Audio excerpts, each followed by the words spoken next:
Barbara Egger. I'm the president of Local 5112, HPAE, Health Professionals and Allied Employees. I represent the RNs at Runnells Hospital. The RNs will actually work on the floors.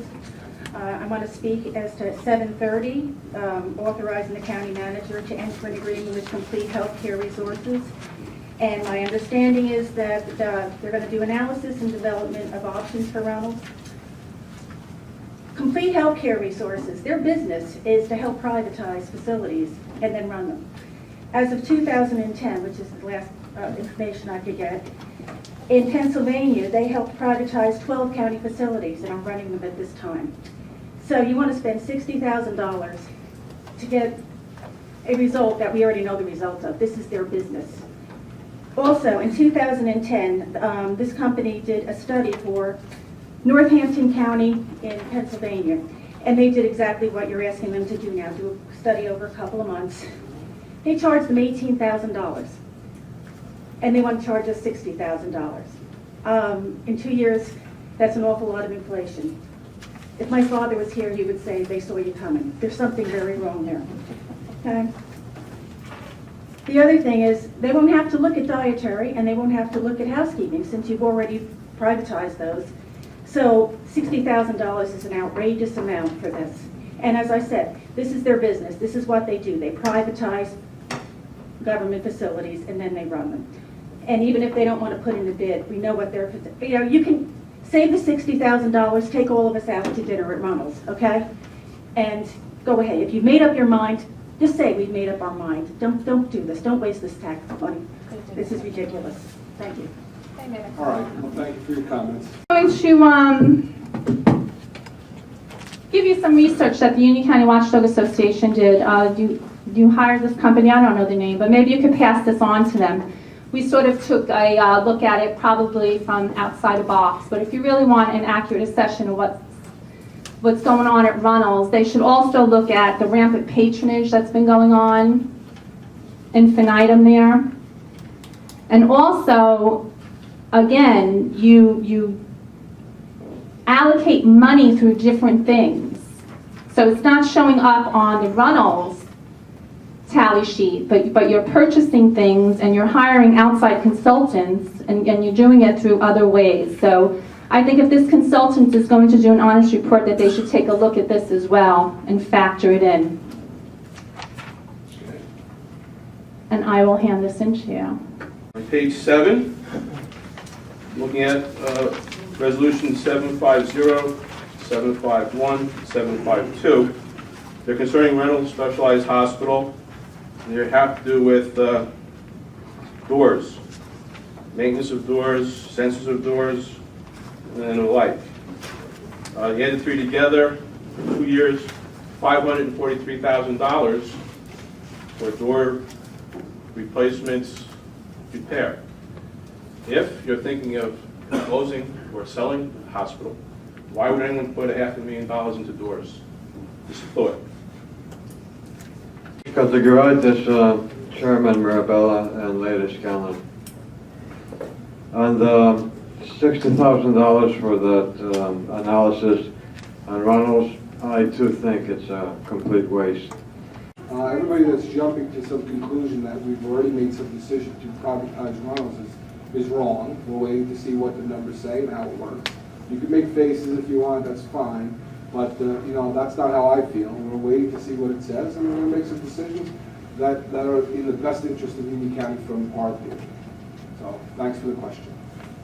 All right, and with that, actually, I'm going to ask Director Guzzo to come up and talk a little bit about the Runnells study. It has come up a couple of times, and I do think it's fair for Frank, who's working closely with Joan Wheeler at Runnells, but Frank is spearheading that course, and I wanted to give a couple comments on it. Thanks, Frank.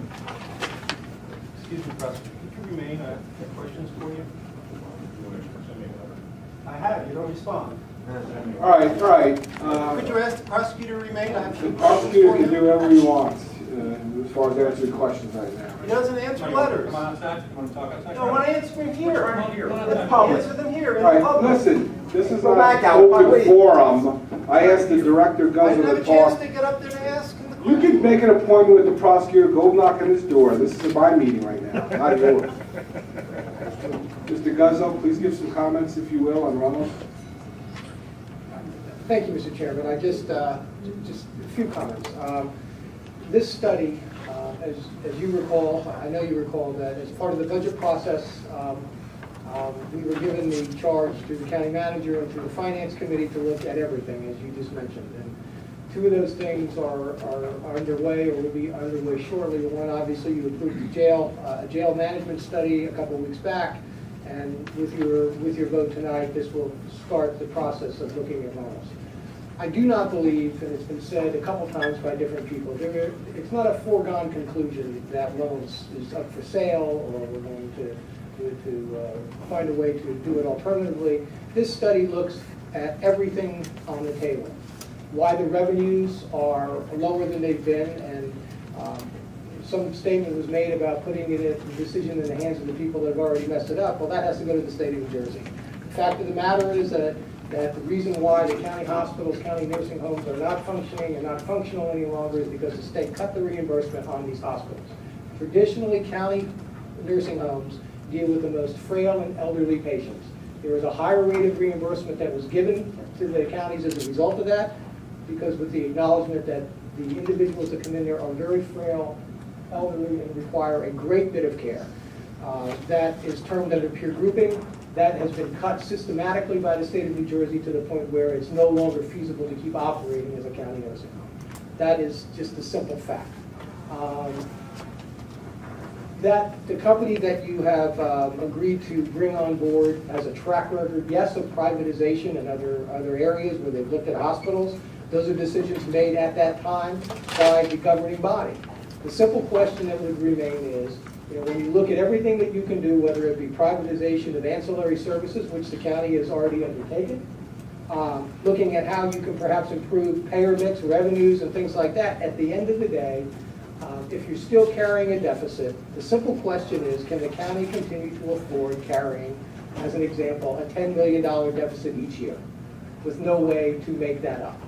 So part of this study, which can be done in 60 days, is to really look at everything that Runnells does, understanding that it does a wonderful job through the management and patient care, but really looking at a way for it to become and keep viable and keep a county hospital that we can afford to continue to operate. In lieu of that, there will be options available right down the line that, of course, this board will look at. There'll be a presentation by the company at the time, and at the end of the day, it's going to be the board's decision on which way we go. I Thank you. think that helped a lot, Mr. President. Thank you. Jim Bittner, Cranford. Good evening, freeholders. Chairman Marabella and freeholders. Let's keep on the same theme of studies. We're going to be spending $60,000 for a study at Runnells. Maybe a little wager, $10. You're going to sell it or privatize it? Take me up on that. Mr. Bittner, but thank you. All right, but Secondly, Frank Guzzo made a good synopsis of the Runnells situation. I have looked at least 3 other studies from various counties as to their county hospitals that are in the same predicament as ours. And the thing that gets repeated over and over again is the egregious cutting of reimbursements from the state of New Jersey to those particular hospitals. It's happened in Burlington County, Mercer County, Morris County, county after county after county. You would frankly, when you read these reports, you would think the state is doing it exactly to put the counties out of that business, because they make it impossible to operate when you cut the reimbursement to the drastic nature that they have, to create deficits of $5, $8, $10 million time and time again, of which there's no other way for the county to get that money, because the vast majority of those patients, don't speak to it, I don't know if it's 80 or 90%, but it's certainly a very high number, are people who are on Medicare or Medicaid. That's the only way we get paid for that. So that is what creates the difficulty about that.